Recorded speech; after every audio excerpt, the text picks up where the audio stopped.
Very good morning students. हम financial management के dividend policy chapter को रीड कर रहे हैं।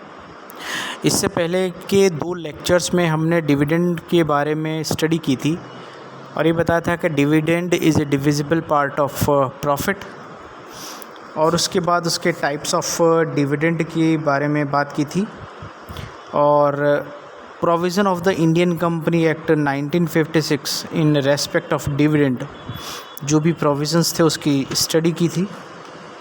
टाइप्स ऑफ डिविडेंड में हमने on the basis of type of shares यानी इक्विटी और preference shares, on the basis of payment mode पर हमने किया था cash dividend, stock dividend, bond dividend, property dividend और कंपोजिट डिविडेंड। इसके बाद जो थर्ड टाइप्स ऑफ डिविडेंड में था वो on the basis of payment था, जिसमें हम इंटीरियम डिविडेंड, रेगुलर डिविडेंड और स्पेशल डिविडेंड की स्टडी की थी। इसके बाद हमने लास्ट की जो स्लाइड थी उसमें बोनस शेयर्स के बारे में बात किया था और ये कह रहे थे कि bonus shares means issue of shares in lieu of dividend by a company in such a case company does not पे डिविडेंड इन कैश। कई बार ऐसी स्थिति होती है कि कंपनी कैश को ज़्यादा प्रेफर करती है, लिक्विडिटी को अपने पास रखना ज़्यादा प्रेफर करती है। इस कंडीशन में वो शेयर होल्डर्स को बोनस शेयर्स इशू कर देती हैं। इससे नंबर ऑफ़ इशू शेयर्स बढ़ जाते हैं और इसका इफ़ेक्ट इक्विटी पर नहीं पड़ता है, तो इसके कई फ़ायदे भी थे। आज हम बात करेंगे इसी बोनस शेयर्स की जो सेबी द्वारा गाइडलाइंस है उस पर हम स्टडी करेंगे। यदि अगर आप यहाँ देखेंगे तो सेबी की कुछ गाइडलाइंस दी हुई हैं द ईयर 2000 में कि guidelines of SEBI regarding issue of bonus shares, इसमें 10 आपको गाइडलाइंस दी गई हैं बोनस शेयर्स इशू के लिए। पहली है these guidelines shall be applicable only to the listed company. जो स्टॉक एक्सचेंज में लिस्टेड कंपनी होती है उन्हीं पर बोनस शेयर्स की ये गाइडलाइंस एप्लीकेबल होगी। दूसरी, bonus share can not B issue with in a period of 12 month of public oblique right issues, यानी पब्लिक इशू करने के 12 माह के भीतर बोनस शेयर्स इशू नहीं करने चाहिए। थर्ड है bonus share can be issued only from free reserve. The reserve can be created from profits. देखिए, it can not be created by revaluating fixed assets. Bonus shares हमेशा reserves पर दिए जाने चाहिए और ये रिज़र्व्स भी प्रॉफिट और शेयर प्रीमियम से क्रिएट किए जाने चाहिए।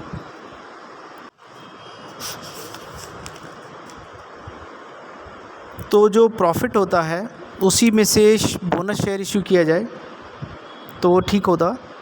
और फोर्थ इसका दिया है guidelines, bonus share can not be issued as leave of dividend. Dividend के ये अलग शेयर्स इशू किए जाते हैं bonus shares. Bonus share can be issued only after being made up partly paid shares to fully paid up shares. जो bonus shares हैं वो partly और fully paid up share capital पर ही इशू किए जाते हैं। सिक्स्थ इसमें गाइडलाइन दी है सेबी की, वो है bonus share should be issued within 6 month from the date of recommendation of board of directors. यदि board of directors bonus shares issue करने की परमिशन देते हैं तो इस कंडीशन में 6 मंथ्स के अंदर ये इशूड हो जाने चाहिए।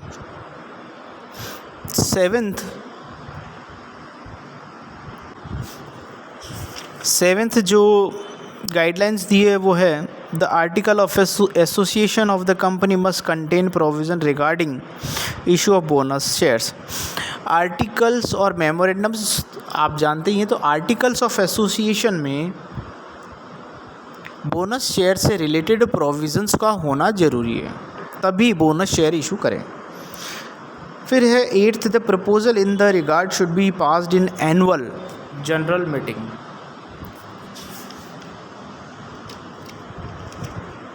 बोनस शेयर्स का जो प्रपोज़ल है वो AGM यानी एनुअल जनरल मीटिंग में ज़रूर पास होना चाहिए। 9th है, the issue of bonus share should not effect the right of debenture holders. यदि कोई कंपनी बोनस शेयर्स इशू करती है तो उसको शेयर होल्डर्स को बोनस शेयर देती हैं तो डिबेंचर्स होल्डर्स पर इसका कोई इफ़ेक्ट नहीं पड़ना चाहिए नेगेटिव सेंस में। फिर है, a listed company must be file a certificate from a legal consultant full time practicing company secretary with SEBI regarding companies of guideline issued by SEBI।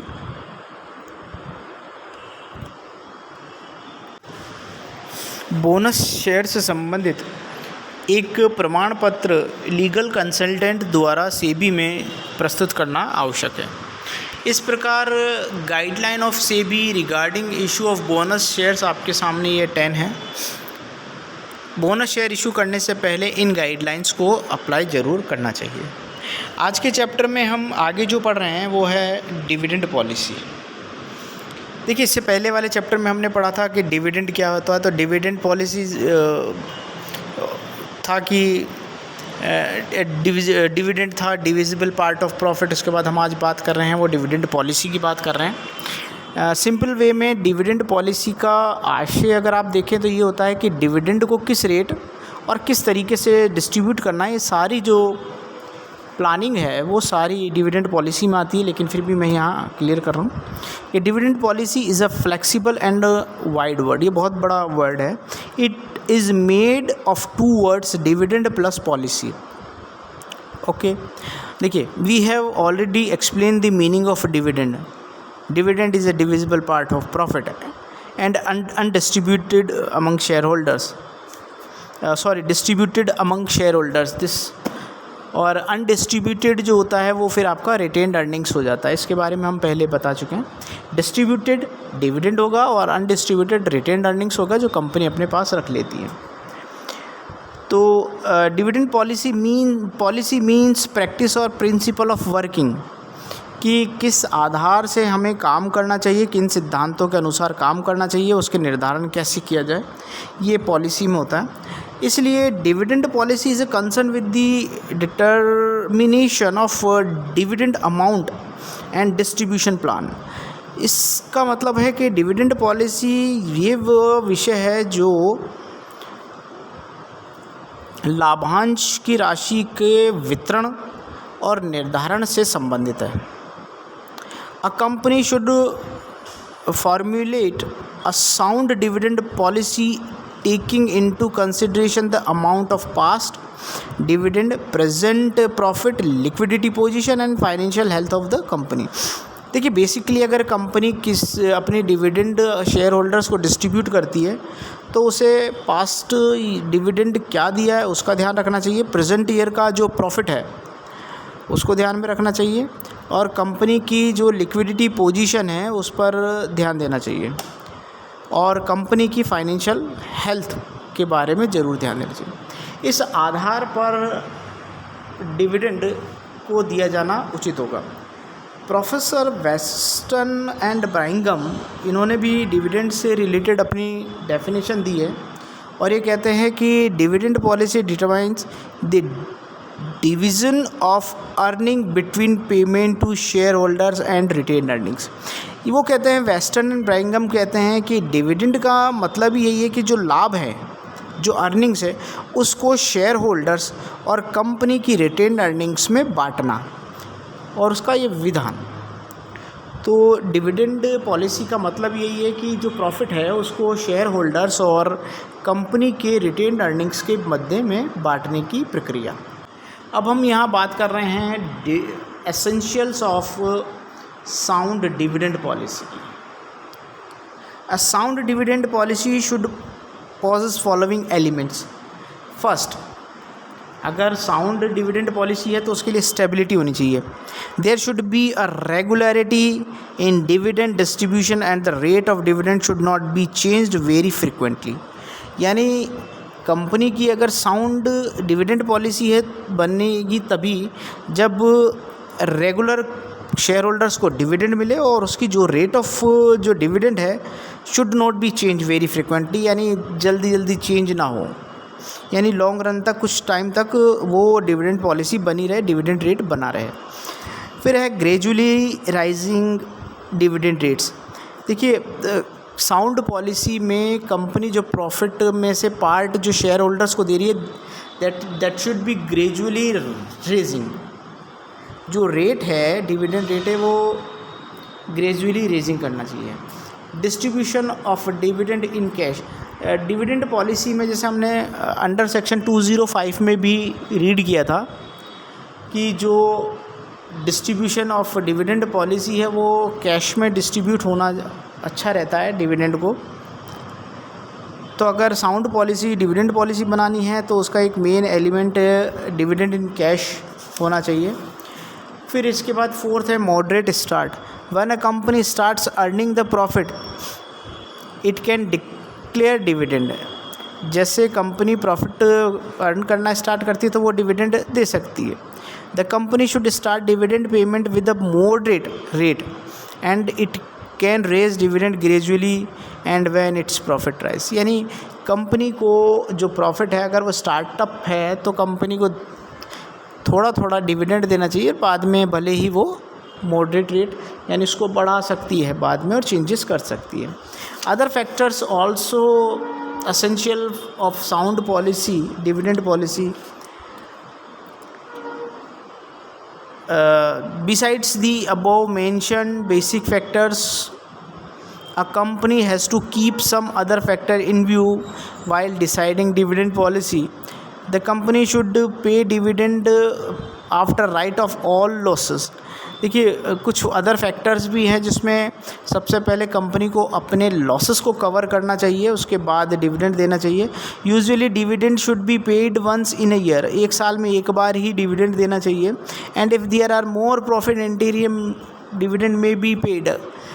यानी ये कहा जाता है अदर फैक्टर्स में कि essential sound of dividend policy के लिए सबसे पहले कंपनी के लॉसेस को कवर करना ज़रूरी है, उसके बाद जो प्रॉफिट बचता है और साल में एक बार दे आप डिविडेंड। और यदि अगर आपको लगता है कि प्रॉफिट ज़्यादा अर्न हो चुका है तो इन केस आप ज़रूर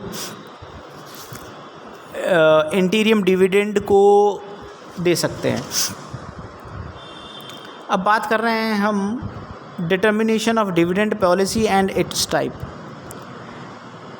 देखिए ऐसा कोई फार्मूला कहीं दिया नहीं गया है कि ये होना ही चाहिए, लेकिन डिविडेंड पॉलिसी अगर बेसिकली देखी जाए तो हमारे पास 3 तरह की डिविडेंड पॉलिसीज़ होती हैं। पहली होती है कंजर्वेटिव डिविडेंड पॉलिसी, दूसरी डिविडेंड लिबरल डिविडेंड पॉलिसी और तीसरी स्टेबल डिविडेंड पॉलिसी। देखिए डिविडेंड जो देना है वो सिंपल सी बात है कि आप आपके प्रॉफिट के 2 पार्ट कर रहे हैं, एक तो डिविडेंड और दूसरा रिटेन्ड अर्निंग्स। तो एक पार्ट कंपनी के पास रहेगा और दूसरा शेयर होल्डर्स को देंगे। यानी अगर आपके पास 100 रुपये का प्रॉफिट है तो आप कितना पार्ट शेयर होल्डर्स को देते हैं और कितना पार्ट रिटेन्ड अर्निंग्स यानी कंपनी के पास रखते हैं। यही जो मेथड है ये सारा मेथड डिविडेंड पॉलिसी का है। तो इस हिसाब से कई पॉलिसीज़ बनाई गई, जैसे कंजर्वेटिव का मतलब हो गया कठोर डिविडेंड पॉलिसी। कठोर डिविडेंड पॉलिसी का मतलब हो गया कि पॉलिसी बड़ी कठोर है, शेयर होल्डर्स को बहुत कम प्रॉफिट देगी। लिबरल उदार यानी शेयर होल्डर्स को ज़्यादा डिविडेंड मिलेगा। स्टेबल डिविडेंड पॉलिसी ये आपके 3 तरह की है, स्टेबल डिविडेंड रेशो, स्टेबल पे आउट रेशो और रेगुलर प्लस एक्स्ट्रा रेशो। सबसे पहले हम बात कर रहे हैं डिविडेंड पॉलिसी की, और वो देखिए जब हम कंजर्वेटिव की बात करते हैं तो कंजर्वेटिव में ये होता है कि कंपनी अपने पास अधिक प्रॉफिट का पार्ट रखती है, यानी 60 to 80% मान लीजिए, और बाकी का 20% शेयर होल्डर्स को दे रही है, इसलिए ये कठोर नीति है। लिबरल पॉलिसी वो है जैसे 90 से 95 या ज़्यादा से ज़्यादा हिस्सा किसको दे रही है, शेयर होल्डर्स को, और कम से कम हिस्सा अपने पास रखते हैं, तो ये उदार नीति होती है। इसके बाद कंपनी की बात करते हैं stable policy. Stable policy, this is the long term policy of dividend distribution where frequent changes are not made. Company, ये बहुत लॉन्ग टर्म की पॉलिसी होती है स्टेबल पॉलिसी, इसमें frequently rate of dividend changes नहीं होते हैं। This policy gives equal importance to the future needs of the company and the present needs of share holders. देखिए, स्टेबल पॉलिसी एक ऐसी पॉलिसी है जिसमें इक्वल इम्पोर्टेंस दी जाती है कि कंपनी की भविष्य में नीड क्या हो सकती है, ज़रूरत क्या हो सकती है, उसको कितना पैसा अपने पास रखना है, और प्रेजेंट में शेयर होल्डर्स की नीड क्या है, उसको कितना प्रॉफिट देना है। Usually an equal part of profit is distributed among share holders. ये कहा जाता है कि यूजुअली इसमें बराबर बराबर का पार्ट शेयर होल्डर्स और कंपनी को दिया जाता है। An equal part is plug back in the business, और कुछ पार्ट जो इक्वल पार्ट ही कंपनी अपने पास रखती है। यानी अगर 100 रुपये का प्रॉफिट हुआ तो सपोज़ कीजिए कि 50% कंपनी शेयर होल्डर्स को डिविडेंड के रूप में दे रही है और बाकी 50% कंपनी अपने पास रख रही है। इसके भी कुछ टाइप्स हैं। इन टाइप्स में है stable dividend policy. Stable dividend policy, under this policy management of the